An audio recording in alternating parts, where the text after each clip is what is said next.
I'll be talking about 3 generations of hereditary gingival fibromatosis, which is associated with a balanced translocation of 6th and 13th chromosome at breakpoints at the 21st and 34th level, and multiple miscarriages. Can it be called a new syndrome?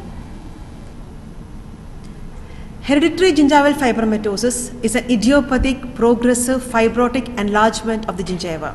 It is an autosomal dominant disease, and the male-female ratio is 1:175,000.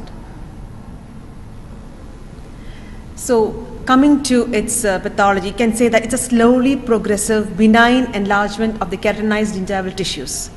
It poses aesthetic and functional problems, and it has a very highly heterogeneous clinical expression. It may be generalized or localized.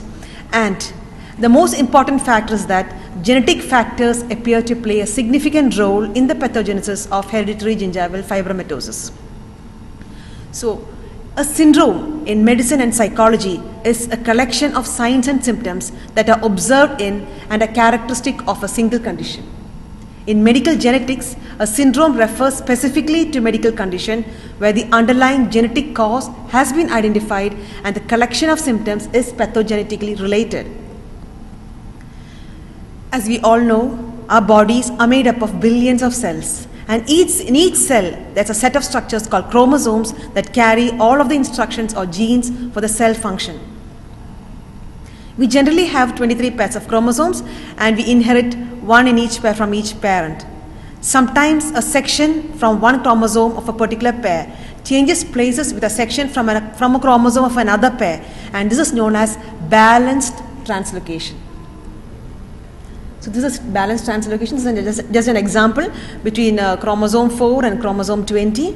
See, this is how a balanced translocation occurs. This portion gets attached to this area, and this small portion gets attached to this area. So it's a balanced translocation. And the breaks which does not pass through a gene, and there is no gain or loss of material when the chromosomes are looked under a microscope. Usually, people with balanced translocation, they are carriers, and usually they have no health or developmental problems, although they may have difficulties when they want to have children. Most balanced translocation carriers do not know that their chromosomes are different to anyone else's.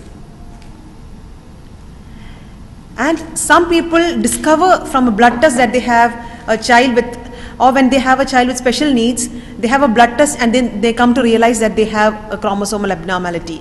But some people have repeated miscarriages or fertility problems.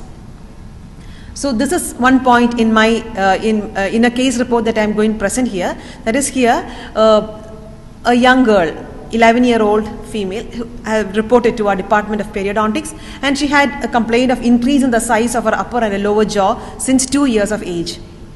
Her grandmother also had a history of similar gingival enlargement, which decreased after she had attained menarche, and she had a history of multiple miscarriages and death of children soon after birth.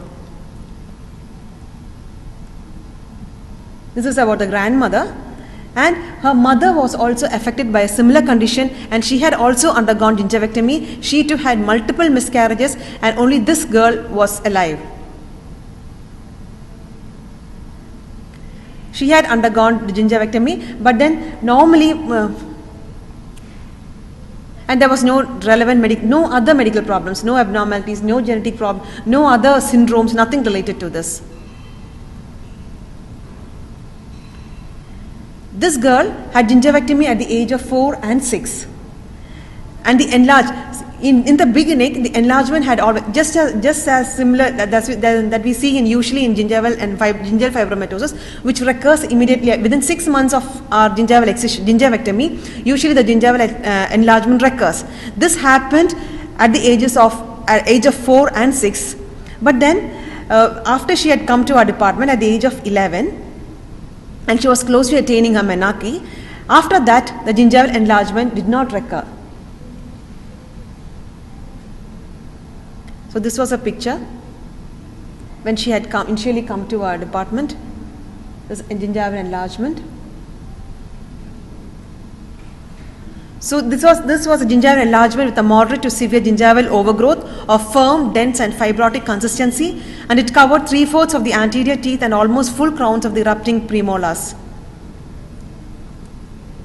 The OPG had revealed a normal mixed dentition, and biopsy revealed a hyperparakeratinized hyperplastic squamous epithelium with elongated reed apex, and connective tissue was fibrous with bundles of collagen fibers. There was inflammatory component was minimal, and it was suggestive of a fibrotic gingival enlargement.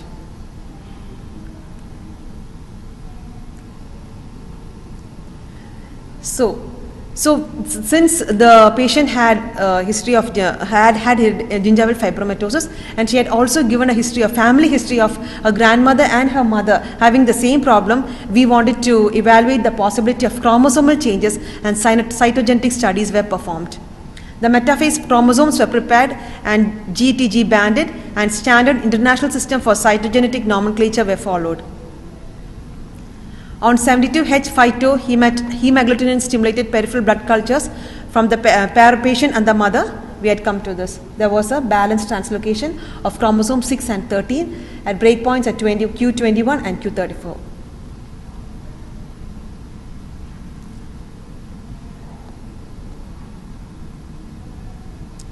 So it had revealed a balanced chromosomal translocation between chromosome 6 and 13 with breakpoints on 6Q21 and 13Q34.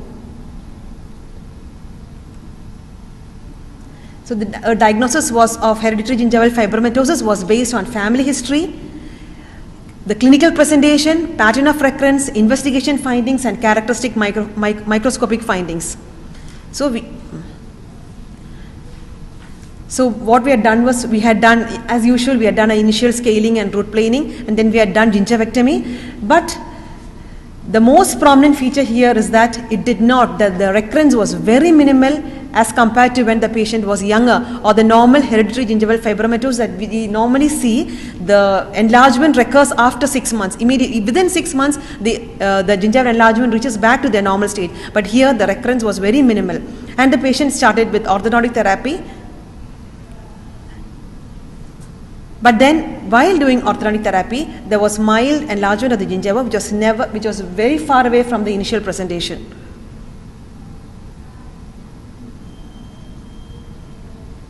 And we had done a gingivoplasty once again.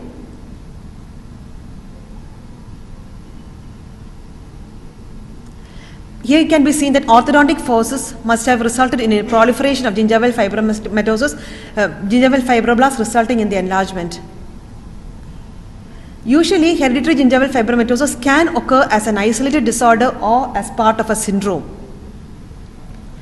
There's a model for the pathogenesis of hereditary gingival fibromatosis because of an autocrine or a paracrine effect. Because of excessive production of transforming growth factor beta, the hereditary gingival fibromatosis fibroblasts can produce an increased production of connective tissue growth factor, resulting in myofibroblast transdifferentiation, and increased collagen proliferation, increased collagen, and increased MMP activity. This can result in fibrosis.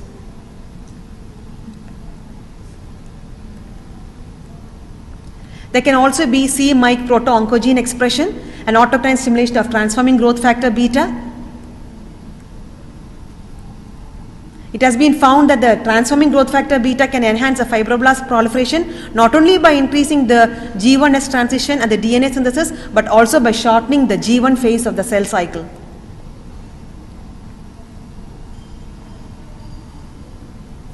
Here we can find that till now, this is the highlight of this. This type of chromosomal abnormality has never been reported in literature.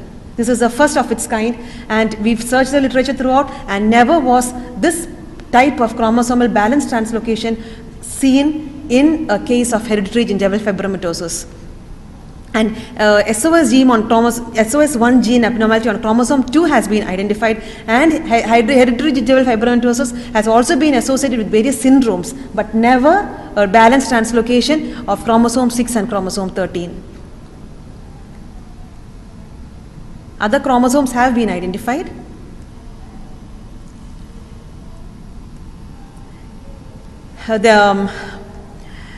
Arbajansit and Sadhu et al. has also demonstrated that any abnormality in chromosome 6 can produce an immortal phenotype. When there is an abnormality of chromosome 6, it can actually, there's a normally the mortality or the senescence of fibroblasts is associated with chromosome 6. So when there is an abnormality of chromosome 6, it can lead to an immortal phenotype.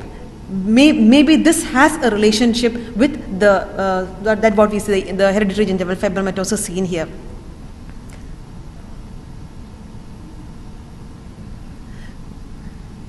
The highlight of this case is that it's the first time hereditary gingival fibromatosis has been associated with a balanced translocation of 6q21 and 13q34. No other chromosomal abnormality was noted, and the importance of this that it should be made mandatory that a karyotyping of all cases of hereditary gingival fibromatosis be done, so that it can throw more light on the genetics and pathogenesis of the disease.